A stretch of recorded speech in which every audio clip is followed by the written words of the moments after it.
morning, my Periscope family. Welcome to the replay.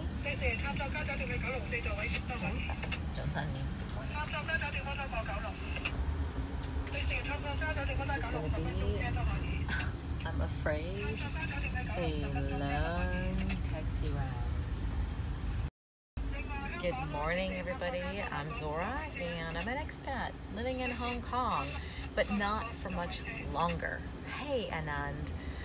Yeah, I'm reaching the end of almost 2 weeks, and I'll be out of here. And want to share the last experiences of Hong Kong, but I'm going to be back, of course. That happens. I study aging and longevity, and I love to give you tips and hints. And the topic of discussion will be dairy. Do you do dairy or not? You know your name, never know your name and where you live. Yeah, my name is Zora. People call me Zora the Explorer because I travel so much. And I travel looking for the fountain of youth. And that's when I give you my tips and hints on everything I find. So if you want to keep following, you're more than welcome to follow. Or if you want to share this information with someone else, more than welcome to share. But I have, hey Lori, how are you? I've got a client today and I'm meeting him, and it's on the map it says 20 minutes, but I'm giving myself an hour and a half because I want to do some research for him while I'm there and before I meet him. And God, thank God, because this is like serious traffic. If I planned, normally if it says 20 minutes to get there, I'd probably plan about 30 minutes just to get, traffic and stuff. But I think I'd be highly stressed if I didn't go so early. I've totally cut the dairy recently. I feel so good. Excellent. Yes. So first the travel update, and then we're going to talk about the dairy. Okay, so the travel update is basically, so you guys just heard me, I am leaving Hong Kong in about 2 weeks, and I'll be going to Spain for about a month. So we're going to have a very different view, different background, different life, very interesting how people live there, very different than what they do in Hong Kong, although we also have palm trees in Hong Kong. And people, these, very, very high stress life. But I will be there, and then after that, I will be in the States for about 3 weeks, and you guys are coming with me in my pocket, right?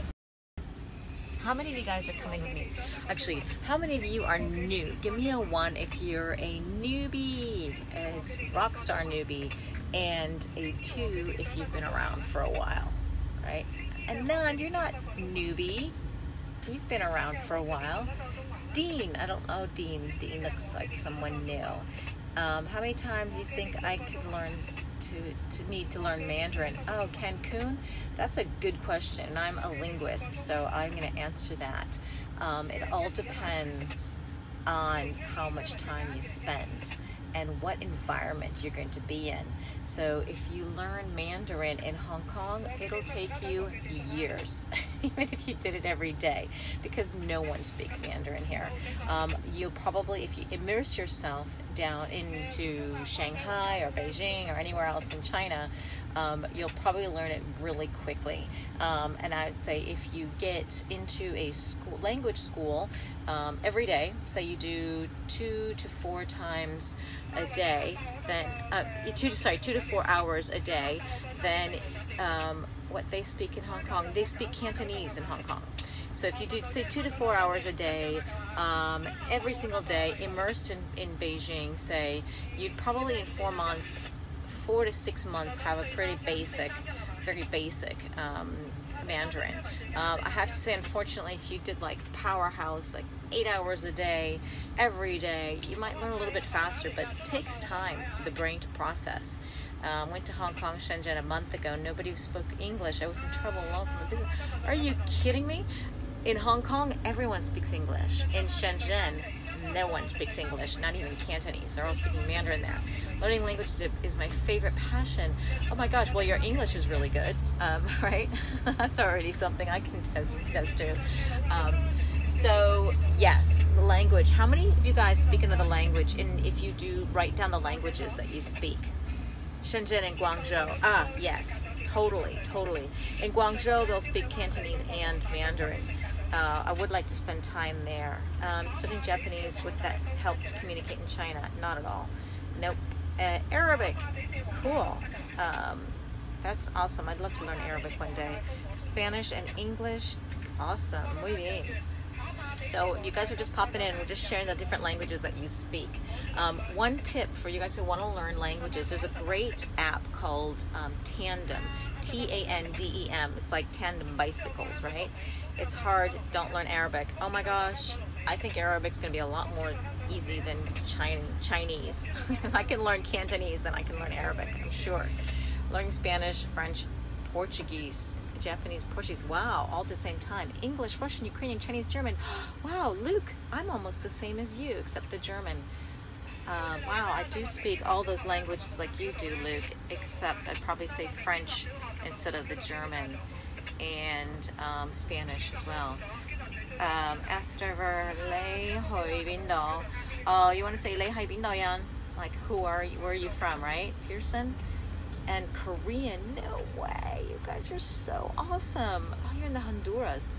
You speaking Spanish there? Oh my God, everyone here is so smart. Chuck Italki Zora, that's where I learned book Skype session with teacher. Chikitalki, what does that mean? Sorry, mein Deutsch ist kaputt. Yeah, I get it. Mein Deutsch, ich sprechen keine Deutsch. That's pretty much all I can say in German. But I have to say, I did take German class in university for 3 months before I went to Munich. Totally helped, actually. It was weird. The teacher did not speak a word of English. Only the first day she told us in English she won't be speaking English anymore. So yeah, that was very useful because in fact it really, really helped. But let's get down to the dairy. How many of you guys are interested in health?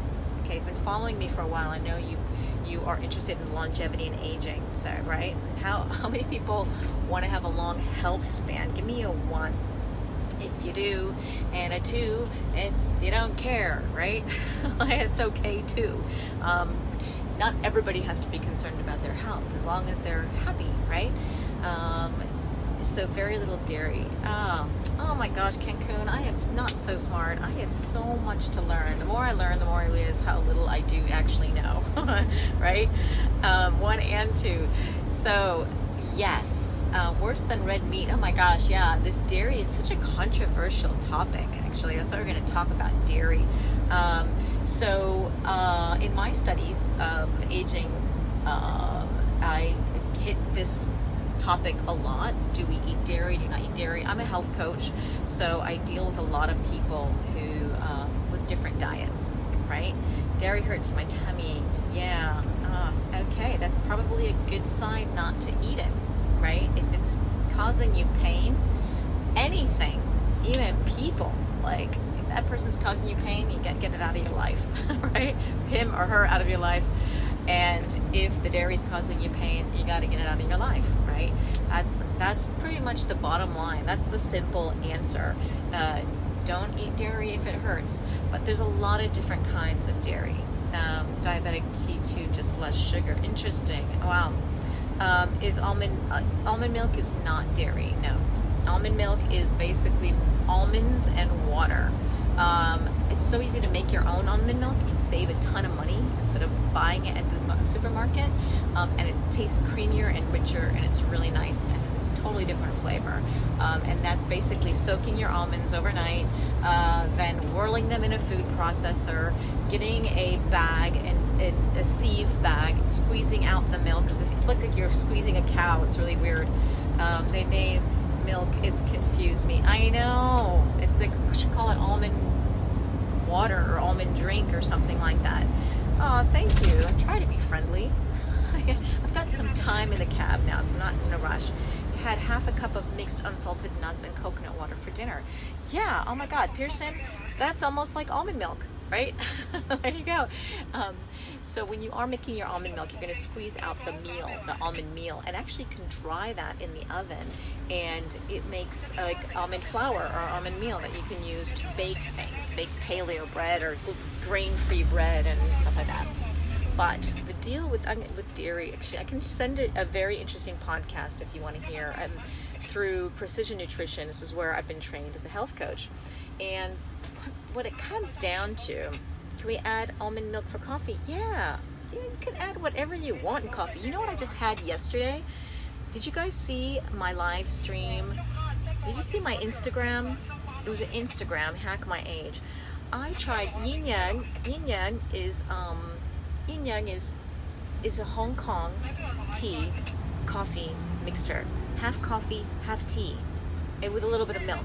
I think it was just regular milk because the friend I went with, Dr. Diamond, had a lot of info on dairy. Dr. Diamond. I don't know who Dr. Diamond is. Who's that? Sounds like, I know there's an almond milk company, the Diamond Almond Milk Company.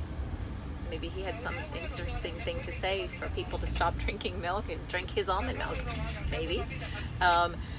Ginger. What about ginger? Yeah, ginger tea. Ginger. You could put anything in your coffee, in your tea. So the point was, is that I had this very interesting thing. If you can still go, you might be able to still go to the replay on Instagram, on the storyboard. Super interesting. Never thought of mixing coffee and tea, and that's just pretty cool. But the other option was, so it was quite bitter. The taste was bitter, and my friend had ordered it. You can order it with condensed milk.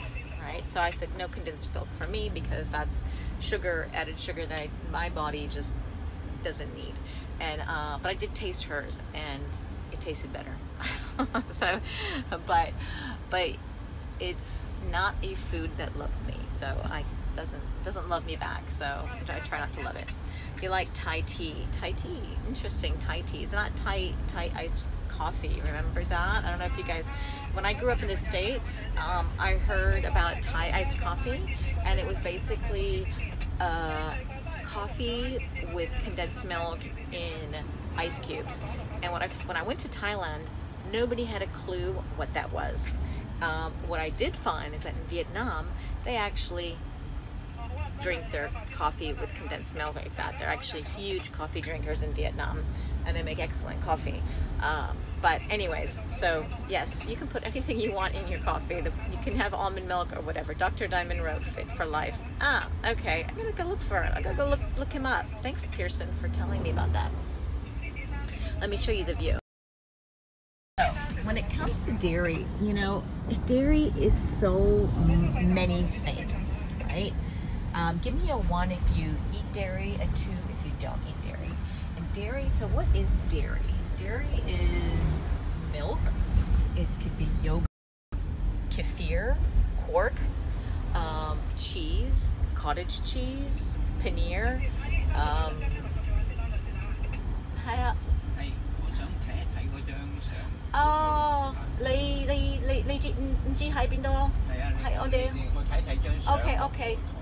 Okay. Oh my gosh. Okay. So the driver doesn't really know where he's going, so I have to get off. I have to show him on the map where we're going. So let's talk about the dairy. Let's talk the dairy when I get back, okay? Because I really want to get this information to you to help you decide if you should eat dairy or not, right? So I'm so sorry. I got to go show the driver where we're going. I'll talk to you guys later. Bye. I want to keep following here. If you're not following yet, follow so that you're notified so you can come back.